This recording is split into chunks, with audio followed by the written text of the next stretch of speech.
Debora Cahn is the creator and showrunner of The Diplomat on Netflix. I'm David Buchanan with Gold Derby.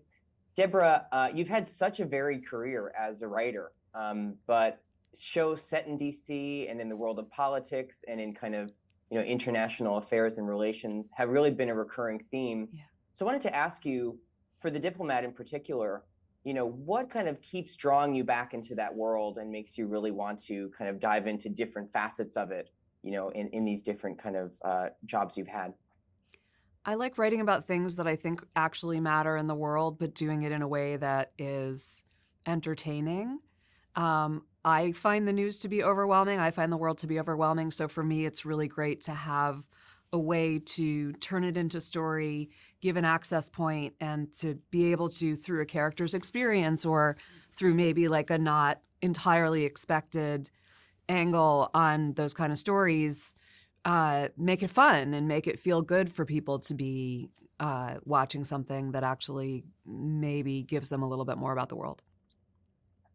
Yeah, and speaking of giving us more about the world, this series in particular is so contemporary in its setting. I mean, we're really the writing is really very contemporary on current events. We're talking about the Ukraine war at times, so very contemporary and of the moment. I was wondering, was there a particular real life event as you were kind of thinking about your next project, what you wanted to write, that really sparked this idea of a diplomat abroad? And kind of grappling with this nexus of different international relations. Was there something in the real world that sparked the idea for you? Absolutely. I mean, the American reputation abroad took a little bit of a hit in the last few years. We left treaties and ripped up agreements, and I spent a lot of time thinking and reading about, like, what is that going to mean in the future? What is that? How do you repair that?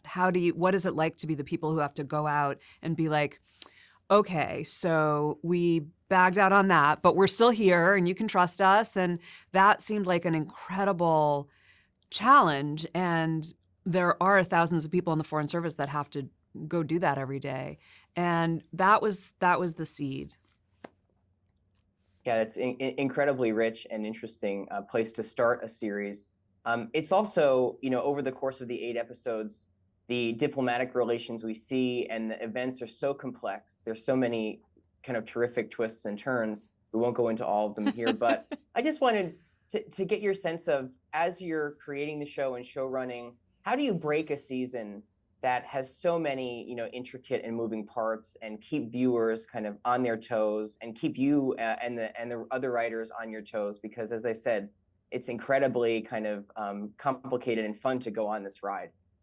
Well, like, the world is incredibly complicated. And the thing that I think is incredible about writing about foreign policy is that when you write about domestic politics or something that's happening in the US, there's 2 sides, maybe there's 3 sides, and you want to represent them all honestly and authentically and when you can. And then when you start to factor in another country and what maybe the 2 basic positions are from that country, but the 4 maybe counterintuitive ones, and you add a 3rd country, it gets really complex really, really fast, which is why I like the material. I think we get into situations with other countries that feel premeditated on their part or on our part, but everybody's just got so many different constituencies to deal with in their home countries and abroad, and relationships to maintain and try not to screw up. And that creates just an unbelievable amount of complication. So that kind of turning feels very organic to the material. Yeah, of course. Let's talk about our diplomat on the show, Kate Weiler, played by Keri Russell. When you created the character and really kind of fleshed out who you wanted this person to be at the heart of the series, what about Keri is just so perfect for the role? Because she really brings her to life in such interesting and nuanced ways. So what about Keri, really kind of jumped out at you and said, this is who, our diplomat should be? I've been a fan of her for a very long time. And, she was sort of the moonshot, and I feel like I kind of won the lottery getting her to agree to work on the show. And she has so much power and strength and intelligence in her performing. And this is a role where she's able to really lean into the comic side of her talent, which is vast, and her ability to do physical comedy and her ability to sort of play vulnerability and nuance and intelligence and power all at the same time is just like, it's the whole package. And that's, that's the dream version. And it kind of worked out. That's exactly what I wanted to ask. Yeah, no question. And that's exactly what I wanted to ask you next, which is the tone of the series. Because as you were saying, obviously, we're talking about, the U.S. kind of reputation abroad, very complex international and diplomatic relations. But you also bring such levity to the relationships in the show, to the characters. There's some, as you said, incredibly funny bits of physical comedy, and we can talk about some as we dive in. But I just wanted to ask you kind of big picture on, how do you know, as you're kind of writing the story and week to week in the scripts, where to kind of inject humor, how far to go? Because some of these scenes are really broad, and they really work. I mean, they land so well. But, how do you kind of navigate that tone and know, when and how far to push the humor? You don't know. And my favorite thing is putting intense drama together with comedy. And that's been my experience of life, that like real intense, difficult situations tend to be infused with a lot of absurdity. And I didn't know how much the series would be able to take. And I didn't know, I have ideas about these incredible actors that we were able to bring in, but you kind of don't know until you're in it, like, is it going to work? Is it going to click? And some pieces didn't, and they're on the cutting room floor. But we did have this luxury of being able to put a lot of that in, and frankly, a lot more of it worked than I expected. I kind of hoped those things would work, but you don't know until it's on its feet. And then particularly Keri and Rufus have an incredible chemistry with each other and ability to make that flip on a dime. So, they can pull it off, which is incredible. I wanted to ask you a few questions about Keri and Rufus as Kate and Hal. One on humor, and we'll get to that. But first, kind of to introduce the kind of two, their kind of relationship is at the heart of the series, and it's so complex and it changes so much over the course of 8 episodes. We really see them, come together, come to loggerheads, back and forth over the 8 episodes. Just talk about, what was it about a political marriage, and a really thorny and complex political marriage of two kind of superstars in international relations? Did you want to pair with this idea of a kind of fish out of water, a kind of field agent in London? Just talk about, like, what did you want to explore with a political marriage, especially of these two kind of superstar, diplomatic figures? I know a lot of people who married people that they work with.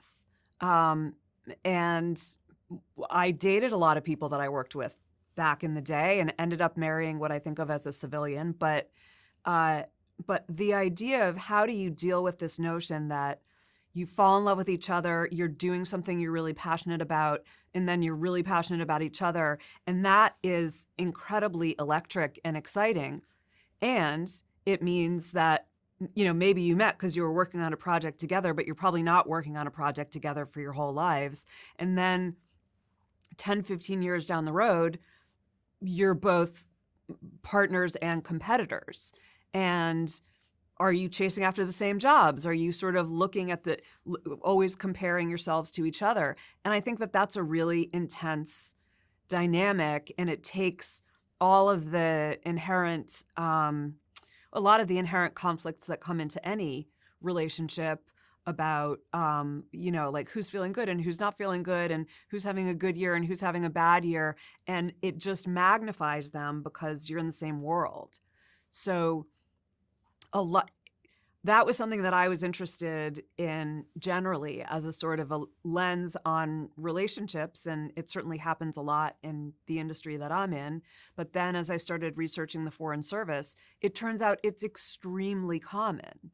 Tandem couples is what they're called. And, you know, you're in Foreign Service school, or you are, you know, off posted to some faraway land, and you don't know a lot of people, and you're all sort of there together. And that is an environment that can be extremely romantic and exciting, and it brings a lot of people together. But then, you know, when you're in the Foreign Service, every 3 years do you move? So, like, what country are you going to move to? Some place that's good for her job or for his job or for, and what is it going to look like for the other person who's a little bit the trailing spouse? And is there always going to be kind of an agreement to trade off? And does that agreement always pan out? So I just thought that was a great, great dynamic.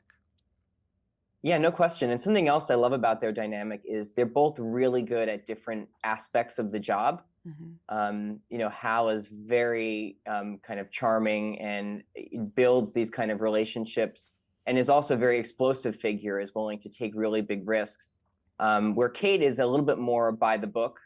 But I just love the way they kind of influence each other. We see over the 8 episodes how, you know, they kind of take on attributes of other styles. Yeah. I guess my question here is, what do you think Kate kind of understands him better as she steps into a more public-facing role that she's never really had before? How do you think the characters kind of understand each other better as they move along, kind of taking on very different aspects of the job that they haven't done before? I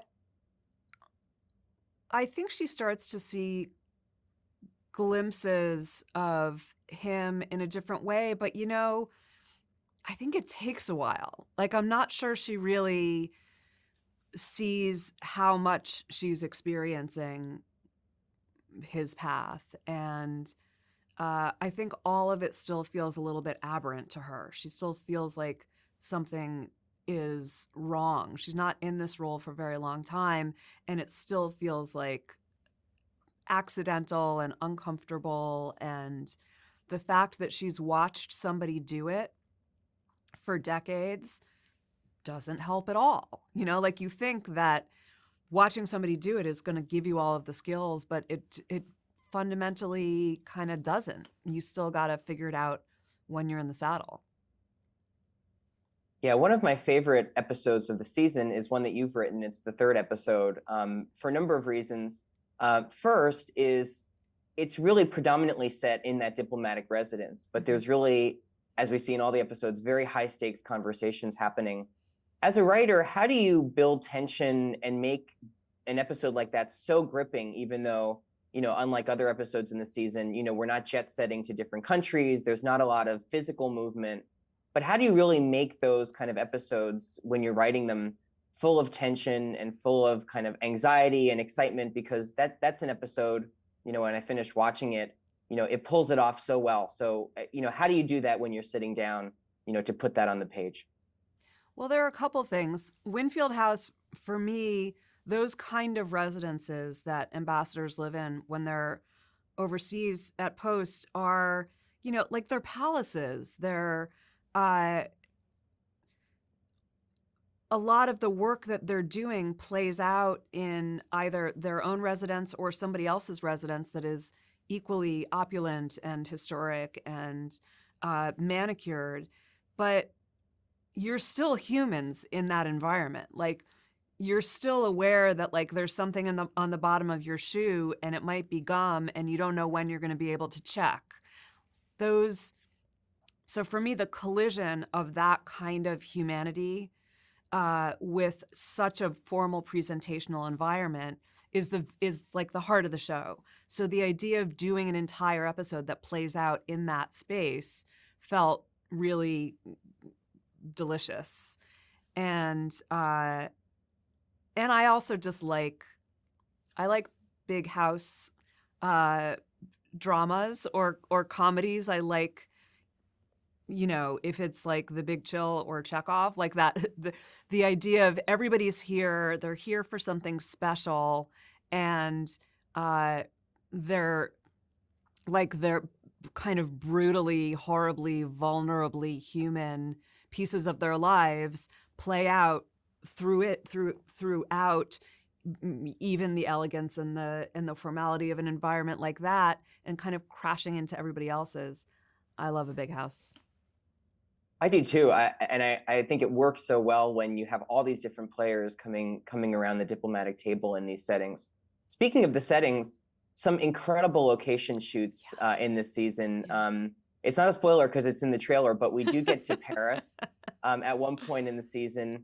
Just talk about, I mean, the challenges of doing these location shoots at very famous, well-known, outdoor and indoor locations, and also just the thrill of being able to, bring these characters and bring, your ideas to life in these absolutely beautiful, and historic locations.